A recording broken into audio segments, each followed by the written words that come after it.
আমি ডক্টর ইউনূসের সাথে যাইও নাই, তাকে আমার দরকারও নাই, আগামীতে দরকার হবে, কিন্তু তার যখন দরকার ছিল আমি তখন তাকে সাহায্য করেছি। তো সাহায্য করার পরে এখন যেটা আমার কাছে মনে হচ্ছে যে তিনি যে পথ অবলম্বন করছেন, যে পোস্ট অ্যান্ড পোর্টফোলিও, এই জায়গাটা হলো রাজনীতির পথ। তার অফিসটা হলো it's a political office, it's not the গ্রামীণ ব্যাংক অফিস, এটা বিশ্ব ব্যাংকের হেড অফিস নয়, পলিটিক্যাল অফিস। তো এই পলিটিক্যাল অফিস পরিচালনা করার জন্য যে রাজনৈতিক প্রজ্ঞা, যে এক্সপেরিয়েন্স যেটি দরকার, সেটি ডক্টর মোহাম্মদ ইউনূসের নেই। তত্ত্বাবধায়ক চিফ হিসেবে যারাই আসবেন তাদের তো এই ঘাটতি থাকবেই। যারা আসবেন তারা শুধুমাত্র ইলেকশন করার জন্য আসবেন, আমি ওই কথাটাই বলছি। তিনি যদি তার কর্মপন্থাকে একটা জায়গার মধ্যে রাখেন যে আমি এর বাইরে যাব না, তাহলে তিনি সফল হবেন। কিন্তু তিনি যদি তার কর্ম তাকে আরো বড় করে ফেলেন এবং সেই কর্মের মধ্যে যদি কোনো কারণে রাজনীতি ঢুকে যায়, তাহলে তিনি সেটা সামাল দিতে পারবেন না, তিনি বিপদে পড়বেন, মারাত্মক বিপদে পড়বেন। এবং তার সাথে এখন যারা আছে তারা কেউ তাকে সাহায্য করতে পারবে না রাজনীতির ময়দানে। তার যারা সঙ্গী সাথী ব্যক্তিগত মানে একেবারে নির্দিষ্টভাবে আপনার মন্তব্য জানতে চাওয়া হয়, সংস্কারের জন্য তো আসলে সময়ের প্রয়োজন না, না করে নিশ্চিত না করে নির্বাচন করেও বা কতটুকু লাভবান হবে জাতি। না, প্রথমত হলো যে এই সংস্কার করাটা তার কর্ম নয়। দ্বিতীয় কারণ হলো তিনি পারবেন না এই কাজটি করতে, একেবারেই পারবেন না। আপনি দেখেন এই যে আজকের এই কথাটা বলে আমি পারবেন না। আপনার সঙ্গে যদি একমত পোষণ করিও, তারপরও কথা হচ্ছে যে এই রেকর্ডে থেকে যাবে তো। রাজনৈতিক সরকারগুলো কি সমস্যা করছে? রাজনৈতিক সরকার করুক বা না করুক, ডাজ নট ম্যাটার। তারা পলিটিক্যাল কমিটমেন্ট জনগণের সাথে, যে কোনো ভালো কাজ লং রানে, যেটাকে বলা হয় সাস্টেনেবল রিফরমেশন, এটা পলিটিক্যাল গভর্নমেন্টগুলো করলে সেটা বেশি দিন টিকে। আর যদি তাড়াহুড়ো করে ধরেন অনেক কিছু করা হয়, যেমন আমাদের দেশে এখন পর্যন্ত জাতির জনক বঙ্গবন্ধু শেখ মুজিবুর রহমান, তার পরিবার, এখন যদি শেখ হাসিনা বাংলাদেশে আসে, অ্যাজ পার কনস্টিটিউশন যতক্ষণ পর্যন্ত স্থগিত না করবেন তাকে মিলিটারির প্রোটোকল দিতে হবে। এখানে ডক্টর ইউনূস ইচ্ছা করলে এটা বন্ধ করতে পারবেন না, মিলিটারিকে সেখানে যেতে হবে। জাতিজনক শব্দটাও তো থাকছে না সংবিধানে, একটা রুল জারি করা হয়েছে, বুঝতে পারছি কি হতে যাচ্ছে না। সেটা অনেক বিতর্কের পরের ব্যাপার। অর্থাৎ আপনি একটার পর একটা জটিলতা যদি নিয়ে আসেন, তাহলে আপনার যে মূল গেমগুলো, আপনি এখন যদি ধরেন 10টা আইটেম ঠিক করেন যে আমি আইসিটি অ্যাক্ট বাদ করব, আমি যাতে এই জিনিসগুলো বাদ করবো, অর্থাৎ 10টা জিনিস ঠিক করে যদি আপনি আপনার একটা রোড ম্যাপ বলেন, এবং এই রোড ম্যাপের মধ্যে আপনি যদি ক্লিয়ার কাট বলেন যে আমি এই সংস্কারগুলো করব এবং এই কাজ করার জন্য আমার এতদিন সময় দরকার, এরপরে আমি নির্বাচনে যাব। কিন্তু আপনি যদি অনির্দিষ্ট সময়ের জন্য থাকতে চান এবং অনির্দিষ্ট সংস্কার, আজ পান্না সাহেব আপনি একটা সংস্কার বলেন, কালকে জাহির সাহেব আর একটা বলেন, পরশুদিন রনি সাহেব আর একটা বলেন, এবং আপনার কাছে মনে হলো ভালো, তাহলে এই তিনটা করতে গিয়ে আপনার আরো সময় বাড়িয়ে নিলেন। এটার যে একটা পলিটিক্যাল কোনো রোড ম্যাপ দিতে পারে কিনা, হ্যাঁ, রোড ম্যাপ যদি না দেয়, তাহলে ওনার মতো মানুষ হয় কি, যারা ধরেন যারা ইকোনমিস্ট, ও অর্থনীতি খুব ভালো বোঝে, অর্থনীতির বাইরে তাকে যদি মাছ বাজারে পাঠান ভালো একটা মাছ কেনার জন্য, দেখবেন যে পচা মাছ কিনে নিয়ে আসছে। আপনার ধরেন একজন খুব ভালো মিলিটারি অফিসার, খুব ভালো লেফট রাইট করে, ঠিক আছে, আপনি তাকে টাকা গুনতে দেন, ও টাকা গুনতে পারবে না, সে বন্দুক গুলি চালাতে পারবে কিন্তু টাকা গুনতে পারবে না। তো আল্লাহ রাব্বুল আলামিন আসলে কিছু জিনিস স্পেশালি কিছু মানুষের জন্য তৈরি করে। এখন রাজনীতিবিদ যেটা, সেটা রাজনৈতিক ব্যক্তিত্বের জন্য। এই কারণে ওনাকে আমি বলছি যে ঝামেলা না জড়িয়ে সবকিছু, উনি যে কাজগুলো করবেন, উনি যেন কোনো অবস্থাতেই বাইরের কারো দ্বারা ইনফ্লুয়েন্স না হয়ে, ওনার নিজস্ব, ওনার তো একটা বয়স হয়েছে নাও, কত 83 না 84 বছর বয়স, তো 84 ইয়ার্স ওল্ড।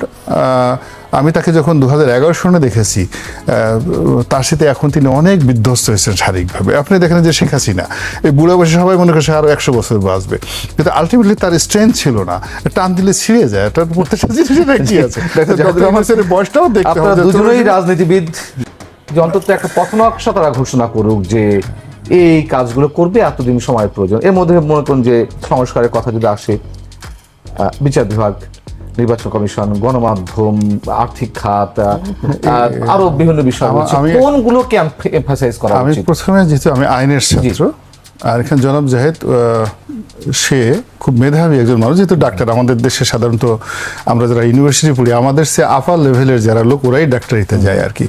তো সেখান থেকে তিনি রাজনীতির বিশ্লেষণ করেন, তো কাজেই আমি তার যে ইউটিউবের বক্তব্যগুলো শুনে তিনি হয়তো আমাদেরগুলো শুনে যেভাবে রাজনীতি বিশ্লেষণ করেন উনি প্র্যাকটিস করে কখন একটু তো মানে মোরাললেস হয় কি, আমরা যারা সামাজিক মাধ্যমে কথাবার্তা বলি বাংলাদেশে এবং দেশের বাইরে, আপনি দেখবেন কথাবার্তা মোটামুটি 19-20।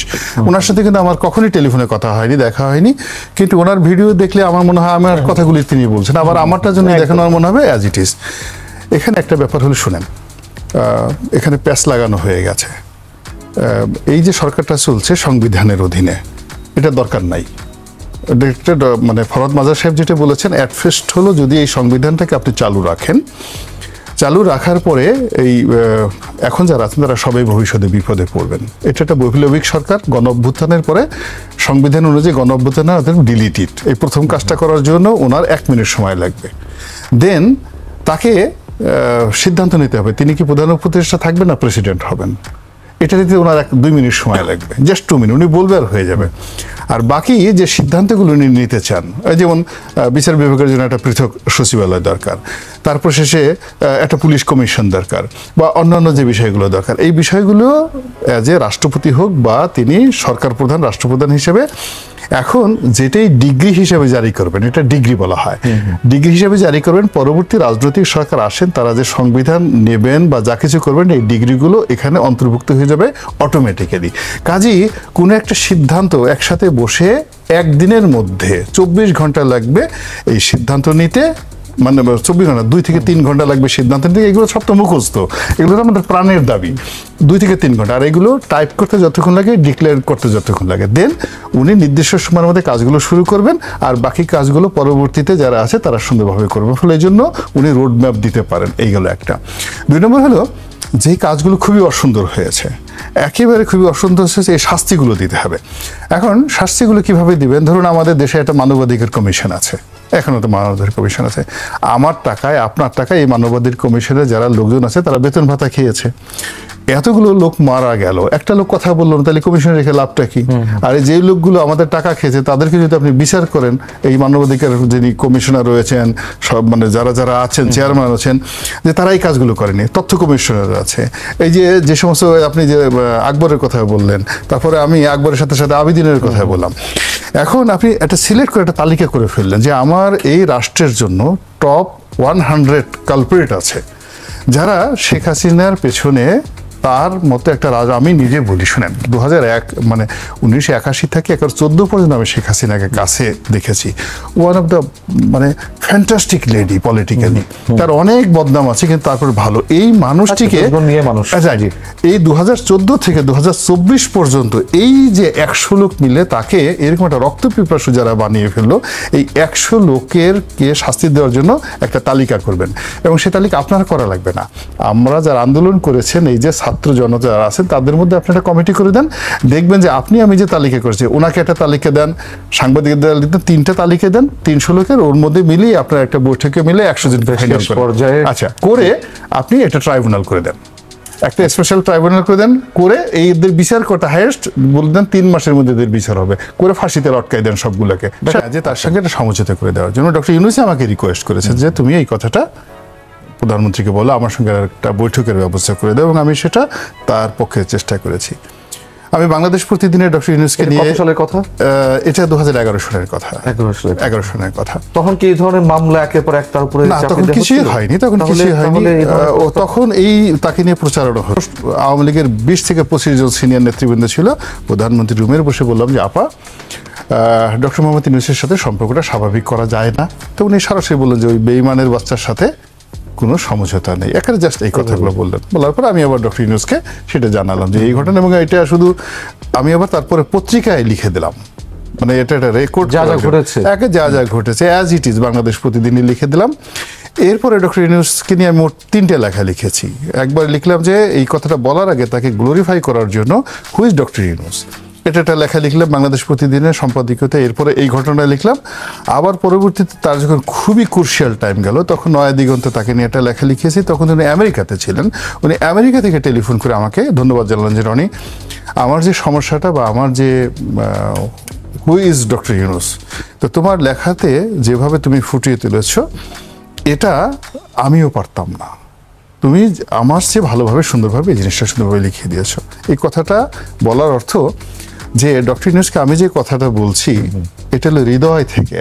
একটা রাজনৈতিক ব্যক্তিত্ব কি করে দানবে পরিণত হয়ে যায়, এই সকল দানবদের কারণে কি করে রাক্ষসে পরিণত হয়ে যায়, রক্ত এদের কাছে কোনো বিষয় নয়। এই সকল দানবদের কারণেই দেখা গেল একজন স্বরাষ্ট্রমন্ত্রী আসাদুজ্জামান খামাল হু ওয়াজ জাস্ট এ পিনাট।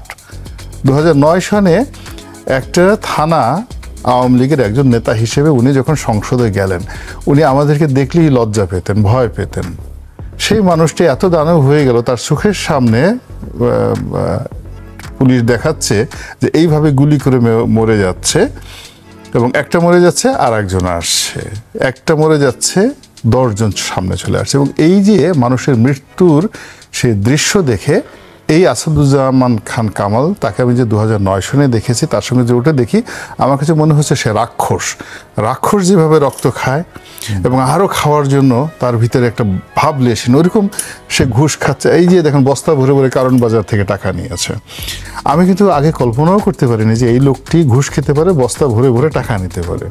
এই লোকটি এরকম হত্যাকাণ্ডের সাথে জড়িত, এরকম হুকুম দিতে পারে। আমার কাছে মনে হয়েছে সব কাজ বোধহয় বেনজিরই করে, সব কাজে বোধহয় আসাদি করে, সব কাজে বোধহয় হারুনি করে। কিন্তু দেখা গেল যে না, ওনার নির্দেশী সমস্ত কাজকর্মগুলো করেছে। তো যেহেতু আমরা একটা ঐতিহাসিক সময় পেয়েছি, সে আমি বলবো ব্লেসিং অফ অলমাইটি আল্লাহ, আল্লাহ আমাদের জাতীয় জীবনে এরকম একটা সময় দিয়েছে। এবং এই সময়টিতে যদি আমরা এই ধরনের কালপ্রিটদেরকে বিচারের আওতায় আনতে না পারি, এবং আমি মনে করি যে কিছু কিছু জায়গাতে শুনতে খারাপ শোনায় যে এই যে এদেরকে অনেকে সেভ করার চেষ্টা করছে, বিচারের আওতায় আনার চেষ্টা করছে। এরা তো আসলে বিচার করেনি, এরা অবিচার করেছে। ফলে কিছু কিছু জায়গাতে বড় বড় যারা অপরাধী তাদেরকে আসলে জনগণের হাতে ছেড়ে দেওয়া উচিত। অবিচার প্রয়োজন। হ্যাঁ, কিছু কিছু জায়গাতে। অর্থাৎ আপনি আপনার সাথে যে ধরনের আচরণ করলো, একজন আপনাকে তলোয়ার নিয়ে আপনাকে খুন করতে আসলে পেটে ঢুকাবে, আপনি তখন লা ইলাহা ইল্লা আনতা সুবহানাকা ইন্নী কুনতু মিনাজ জালিমিন বলে তাকে একটা ফু দিলেন, ইট ডাজ নট ওয়ার্ক। এইভাবে কাজ করেন, তখন আপনাকে দৌড় দিতে হবে অথবা কুমফু কেরাত করে ওর তলোয়ারকে ফিরাতে হবে। এখন যে কথা নিশ্চয়ই যেটা বলছেন, ফলে যে জায়গাগুলো যারা যে কর্ম করেছে তাদের কর্মের প্রতিফলটা পাওয়ার সময় হয়েছে, দেওয়ার সময় হয়েছে। এখন যারা দায়িত্বে আছেন তারা সেই কাজটি করবেন। এই একটা। আর একটা হলো উনি বলবেন, কিন্তু তার আগে আমি শুধু ক্লু দিয়ে যাচ্ছি যে ডক্টর মোহাম্মদ ইউনূসের যে আগে সংস্কার তারপরে নির্বাচন, এই কথার সঙ্গে আমি একেবারে আসবো অবশ্যই, মানে খুব বেশি দ্বিমত পোষণ করি। দানব তৈরি করা হয়েছে কিছু, আমরা আর্থিক খাতের দানব দেখেছি যে অলিগার্ক গ্রুপ সৃষ্টি হয়েছে, আমরা রাজনৈতিক দানব তার তো উদাহরণ শেখ হাসিনা নিজেই। কিন্তু সামরিক বাহিনীতে যে দানব তৈরি হয়েছে, এই ধরনের কিছু দানবের কারণে পুরো বাহিনী বিতর্কিত হচ্ছে, এবং যাদের প্রসঙ্গ এসেছে আপনার আলোচনা এবং রিপোর্টে, তারা বহাল তবিয়তে আছেন। এখানে আমি আপনাকে বলি, যেহেতু আমি রাষ্ট্রযন্ত্রের সঙ্গে ছিলাম 5টা বছর, ফলে সামরিক বাহিনীর অভ্যন্তরে কি হয়েছে, পুলিশ বাহিনীর অভ্যন্তরে, আপনারা বাইরে থেকে যেটা দেখেন, যারা রাষ্ট্র পরিচালনার সঙ্গে থাকে তারা ভিতর থেকে অনেক জিনিসগুলো দেখে। প্রথমত হলো যে এখানে আওয়ামী লীগ সরকার ক্ষমতায় আসার পরই সেনাবাহিনীকে অবিশ্বাস করার একটা প্রবণতা তাদের মধ্যে কাজ করে। এই জিনিসটা বাইরের কত লোক দেখেছেন কিনা জানি না। অর্থাৎ তাদেরকে বিলাসিতা করার সুযোগ দেওয়া হলো, অর্থবিত্ত কামানোর সুযোগ দেওয়া হলো, তাদের পেটে যেন ভুঁড়ি জন্মে, 3 বেলা খাবার খায়, বেল্ট পরা লাগবে না, দামি দামি গাড়ি পরবে, যেন তারা কোনো অবস্থাতে যুদ্ধ করতে না পারে। একটা অথর্ব বাহিনীতে রূপান্তরিত করার যে মাস্টার প্ল্যান, এটা 2009 থেকে একেবারে আজকে মানে জানি না, মানে যেদিন 5ই আগস্ট পর্যন্ত it was the master plan of Awami League. প্রশিক্ষণ, অস্ত্র এবং দক্ষতা এটা বৃদ্ধি করে সেনাবাহিনীকে একটি আধুনিক মানের, বিশ্বমানের সেনাবাহিনী করার কোনো পরিকল্পনা আওয়ামী লীগ সরকারের ছিল না। আর সেনাবাহিনীর মধ্যে অ্যাবভ কর্নেল লেভেলের যারা আছেন তাদেরকে জয় বাংলার লোক বানানোর জন্য তাদের একটা দ্বিতীয় মাস্টার প্ল্যান ছিল। 3 নম্বর যেটা আছে সেটা হলো সেনা প্রধান এই পদটি অনুগত থাকবে জাস্ট লাইক এ পুলিশ প্রধানের মতো, এটার একটা প্ল্যান ছিল। আর ডিজিএফআই এর যে প্রতিষ্ঠানটি, এটি অ্যাবসলিউটলি আওয়ামী লীগের মধ্যে একটা ব্রাদারহুড তৈরি করার মাস্টার প্ল্যান ছিল।